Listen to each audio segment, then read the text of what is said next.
গাজায় ইসরায়েলি বাহিনীর হামলায় একদিনে আরও ৩০ ফিলিস্তিনি নিহত হয়েছেন। আহত হয়েছেন বহু মানুষ। চলমান যুদ্ধবিরতির মধ্যেই এই হামলা হওয়ায় পরিস্থিতি আরও জটিল হয়ে উঠেছে বলে সতর্ক করেছে হামাস। সংগঠনটি ইসরায়েলকে নিয়ন্ত্রণে আনতে যুক্তরাষ্ট্রের প্রতি আহ্বান জানিয়েছে। গাজা সিটি এবং খান ইউনুসের বিভিন্ন এলাকায় ইসরায়েলি বাহিনীর বোমাবর্ষণে বৃহস্পতিবার হতাহত হন বহু মানুষ। যুক্তরাষ্ট্রের মধ্যস্থতায় 10ই অক্টোবর থেকে কার্যকর যুদ্ধবিরতির পর এটি সর্বাধিক প্রাণহানির ঘটনা।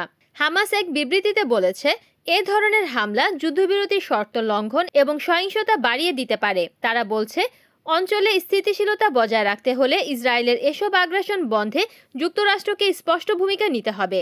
এদিকে ইসরায়েলি সেনাবাহিনী জানিয়েছে, গাজার ইয়েলো লাইন এলাকায় তেল আবিবের দিকে তাক করা একটি রকেট লঞ্চার এবং একটি বড় অস্ত্র ভান্ডার জব্দ করা হয়েছে। গাজার গণমাধ্যম কার্যালয় বলছে, ইসরায়েলি বাহিনী সীমান্তের ইয়েলো লাইনের নিয়ন্ত্রণ এলাকা ৩০০ মিটার বৃদ্ধি করে নতুনভাবে যুদ্ধবিরতি ভঙ্গ করেছে। ট্যাঙ্ক সহ সেনারা গাজা সিটির পূর্বাঞ্চলে অগ্রসর হয়েছে বলেও জানানো হয়। গাজায় হামলা অব্যাহত থাকায় কাতার তীব্র নিন্দা জানিয়েছে। দেশটি বলেছে, ইসরায়েলের এমন আচরণে বর্তমান যুদ্ধবিরতি ভেস্তে যেতে পারে। যুদ্ধবিরতি বজায় রাখতে আঞ্চলিক ও আন্তর্জাতিক পক্ষগুলোর তৎপরতা বাড়ানোর আহ্বান জানিয়েছে Qatar. Desk news, NN TV.